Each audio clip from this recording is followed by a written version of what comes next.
Continuando con el tema Edad Media Europea, en esta oportunidad abordaremos lo concerniente a las características y efectos de la época sobre el derecho. Si bien es cierto, en la sesión anterior hicimos referencia y abordamos parte de las características, en esta ocasión vamos a profundizar en la ya mencionada y aparte de eso vamos a enumerar algunas que todavía dejamos pendiente de la sesión anterior. El objetivo por ello a cumplir es señalar esas características que se destacan durante esta época Edad Media Europea. Precisar las características del derecho en un periodo tan largo y complejo de la historia como es el medievo europeo, que abarca tanto la baja como la alta edad media en cuestión difícil, es decir, de que es tan complejo, tantos hechos, tantos puntos que abordar en todos los sentidos, tanto político, social, económico, cultural y ¿por qué no hablar un poco sobre la parte religiosa que se dio en estos periodos? Por eso es que es importante que dentro de las otras características está la de haber sido un derecho estamental, lo cual no es de extrañar, pues la sociedad medieval estaba dividida en estamentos, la nobleza, el clero, la burguesía y el pueblo llano. Y en ella los seres humanos eran diferentes jurídicamente hablando.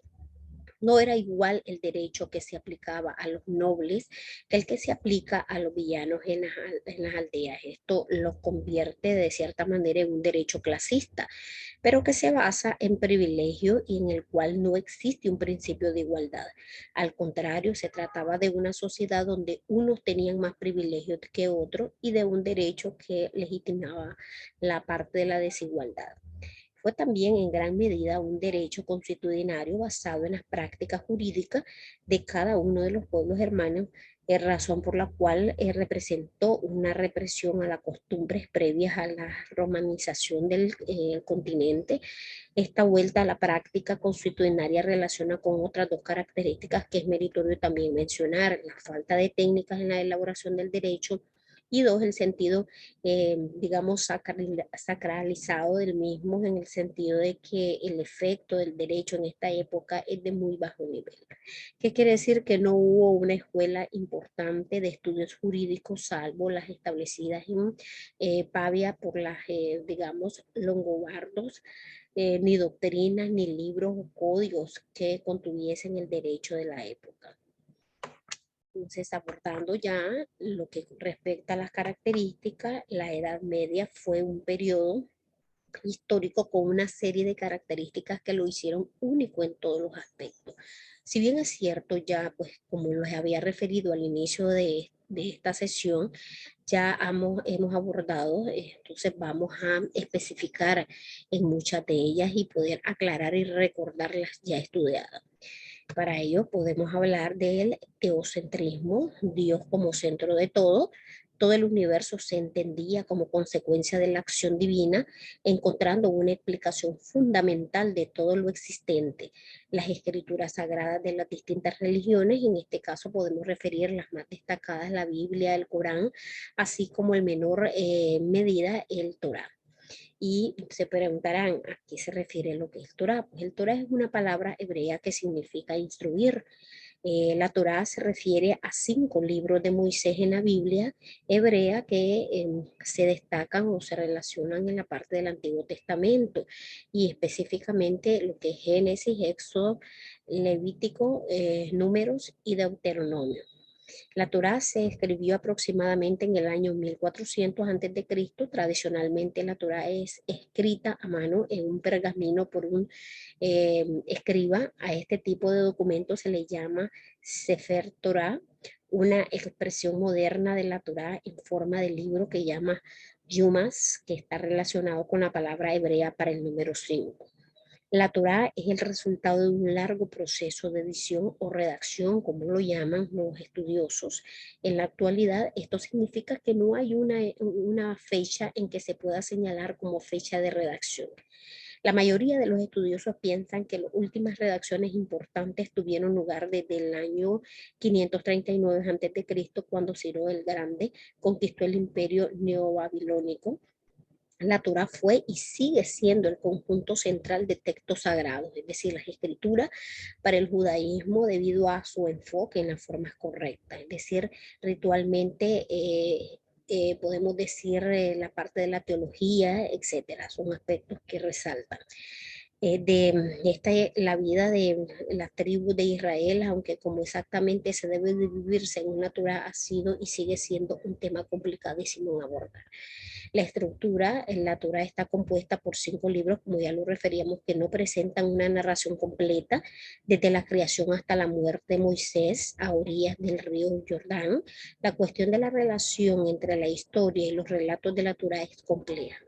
Si bien la Torá menciona lugares históricos, por ejemplo, lo que es en Génesis 11, y figuras históricas como es el faraón en el Éxodo 1, tal vez la de Ramsés II, no tenemos ningún registro arqueológico o textual de los eventos específicos o de los actores clave descritos, por ejemplo, en el caso de Moisés. En lo que es la religión, como una segunda característica, como base fundamental de la sociedad, en Europa la Iglesia Católica se transforma en la institución más poderosa y la única con acceso generalizado a todos los ámbitos de la educación, por lo que su influencia en todos los estratos sociales también aumenta.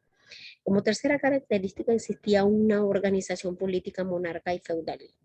En este periodo, muchos reyes obtuvieron la investidura de emperador, el cual se lograba al expandir sus reinos y sus diversos territorios, tal como se dio en los imperios bizantinos y otomanos.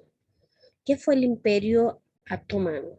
El imperio otomano, que tuvo vigencia en lo que respecta a la parte de el siglo y que podemos nosotros referir como parte importante, que es la que hace referencia a la existencia de esta organización específicamente, se da vigencia desde el año de 1299 hasta 1923. Fue uno de los grandes imperios de Occidente en su época de máximo esplendor. Ocupó extensos territorios en Europa, África y Asia específicamente.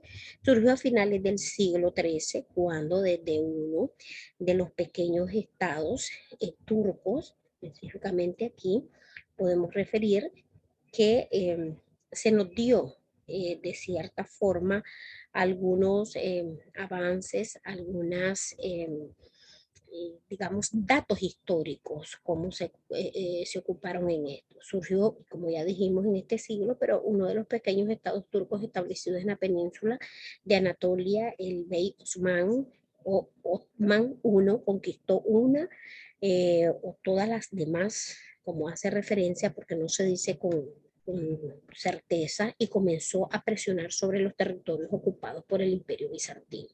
La conquista de este periodo, concretaba en la caída de Constantinopla en 1453, cambió la dinámica entre Europa y Asia y suele considerarse como el fin de la Edad Media y el comienzo básicamente de una nueva etapa histórica.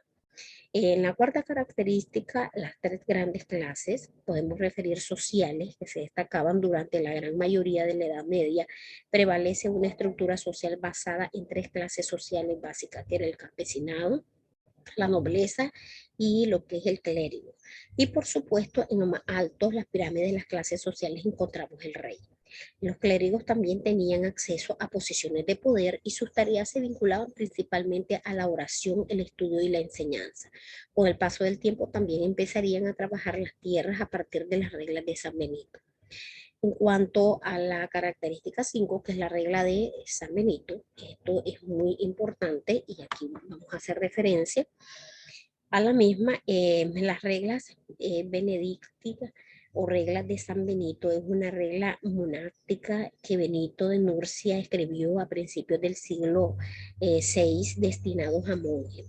Dentro de las reglas que ustedes pueden ahí apreciar, son 10 en total. La primera, que es escuchar. Para escuchar primero debemos de mantener silencio.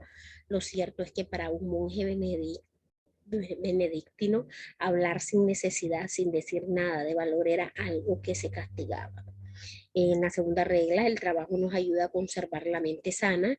La ociosidad es la enemiga del alma, escribe Benito, que mandaba a sus monjes a dividir su tiempo entre el trabajo, la lectura y la oración. La tercera es transformar todas tareas en oración. Para San Benito, toda tarea participa de la obra creadora de Dios y del sufrimiento de Cristo. El trabajo debería de considerarse como un servicio al prójimo y una forma de oración. Nuestros días deberían de seguir un ritmo. Como cuarta regla, es un monasterio. La regla impone un tiempo para todo, para rezar, para trabajar, para leer, para meditar.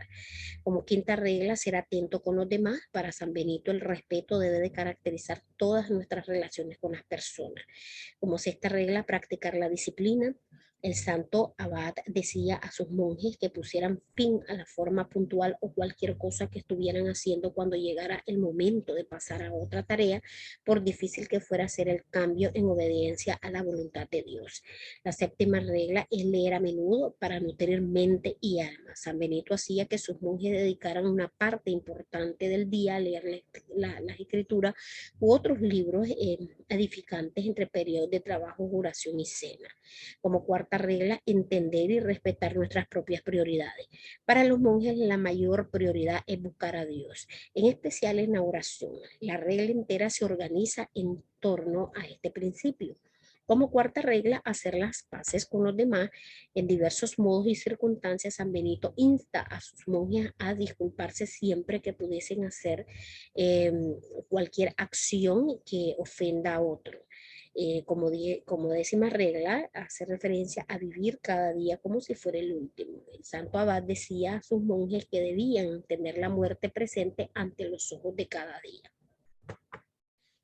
Como sexta característica, podemos referir que lo que es continuando un poco con ella, tenemos una posición inalterable. Como quinta característica, por regla general, la mayoría de los habitantes de la población nacía y moría en una misma posición y clase social, siendo la única excepción a esta regla la ordenación eclesiástica, es decir, pasaba a formar parte del clero. Lo que es el dogmatismo y seguimiento estricto de los clásicos, una de las cuestiones más relevantes que explican parte de las características de la Edad Media, aquí presente es la existencia de una mentalidad dogmática y perseverante que consideraba que todo se explica a partir de lo ya establecido y que las normas y preceptos marcados deben de seguirse a toda costa, castigándose cualquier concepto o ideas que pudieran desviarse de lo marcado.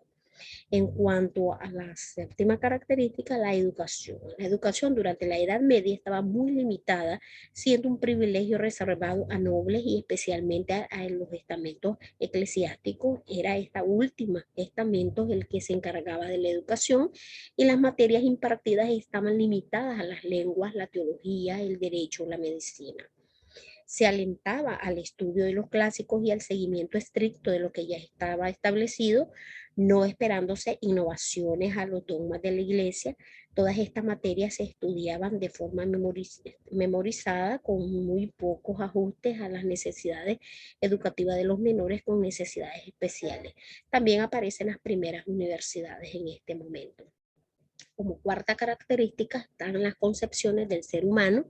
Esta característica destacaba en esta Edad Media, que era la existencia de grandes cambios en la manera de considerar la naturaleza del ser humano.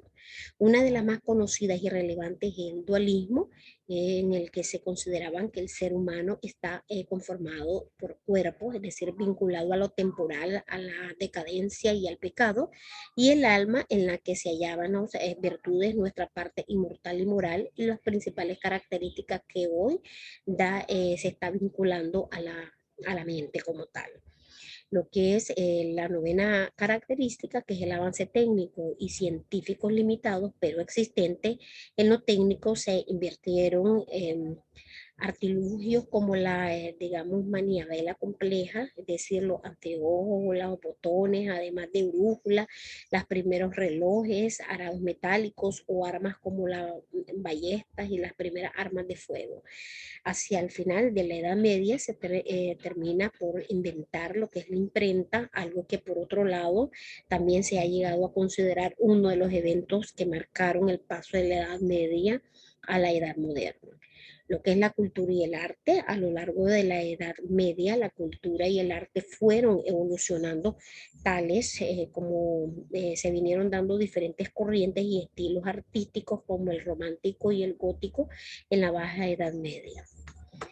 En cuanto al campo, a las ciudades, que tiene que ver como una onceava característica, aunque la mayor parte de la población era campesina y durante gran parte de la Edad Media la mayoría de personas eran parte del mundo rural, y que tenían efectivamente que emigrar a la parte del campo durante la Edad Media, empezó a existir una vez más mayor tendencia al surgimiento de las ciudades y a trasladarse parte de estas, de la zona rural a la zona urbana de la población. El surgimiento de los gremios, la Edad Media es también una época en que empezaron a profesar diferentes oficios y a formarse agrupaciones y asociaciones de profesionales de los mismos sectores que son los gremios. Este factor era especialmente relevante en las ciudades donde pasaron a verse cada vez más con frecuencias profesionales tales como los artesanos, los orfebres, los comerciantes, los pescadores.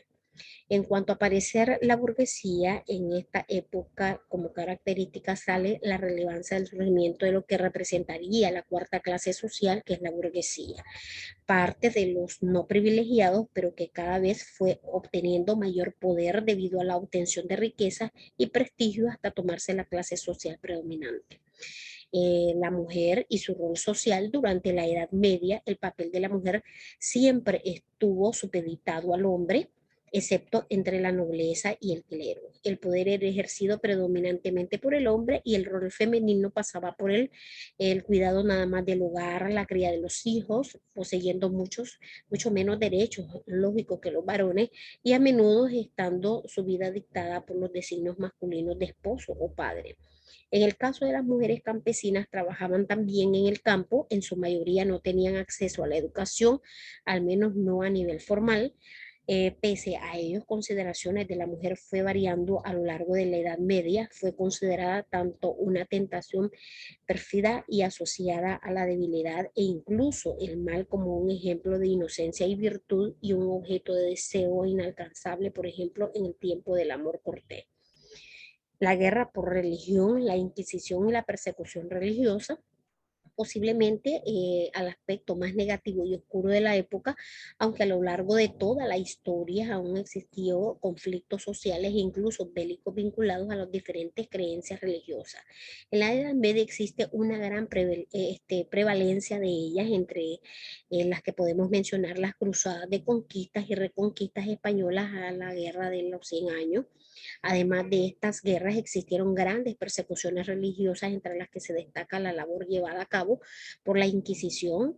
Se perseguía y se castigaba incluso con la pena de muerte la disidencia con la doctrina oficial, la puesta, digamos, cuando se presumía que alguien practicaba brujería y la llamada herejía, en ocasiones con ánimo de recaudatorio o de cara a mantener el dominio de la sociedad. Además de ello, hubo una fuerte tendencia a la segregación, a la persecución o la expulsión de los judíos de múltiples países, así como de la variante escindida de los religiosos preponderantes, como por ejemplo la de los protestantes o los cátaros.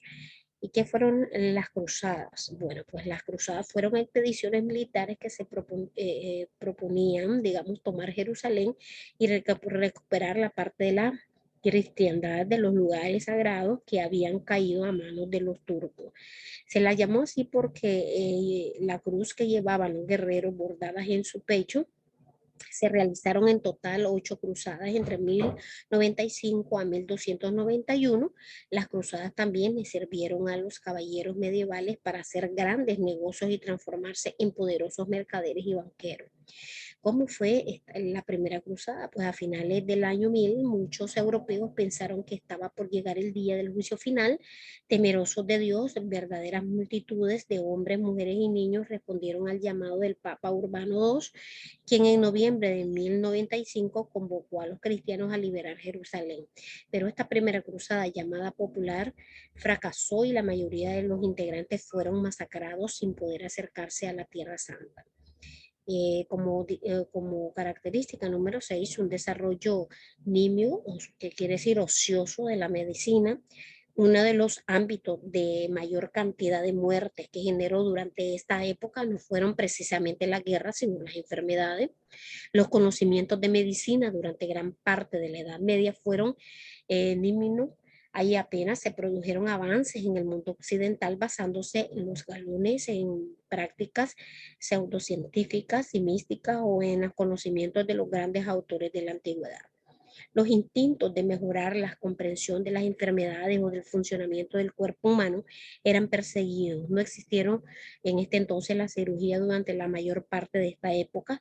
Los principales avances en medicina de esta época fueron aportados por los árabes destacados, por ejemplo, la figura de Avicena. Con el paso de los siglos, poco a poco se irían sustituyendo la medicina más mística y entrando en lo espiritual por otra más, digamos, empíricas y efectivas. Empezaron digamos, a aparecer figuras relevantes entre los galenos europeos a finales del medievo. En cuanto a la época de las grandes plagas, la Edad Media fue una época, digamos, turbulenta y llena de cambios. Empeñó a hacerse cada vez más relevante el comercio internacional, con lo que se produjo de gran parte del mundo. Llegaron a través de barcos todas estas mercaderías y rutas comerciales. Sin embargo, también bacterias y enfermedades se expandieron a través de estos medios, algo en lo que tuvieron gran influencia la falta de higiene característica de la época, y prácticamente pues estas eran nulos los conocimientos de medicina para tratar la mayor parte de las infecciones.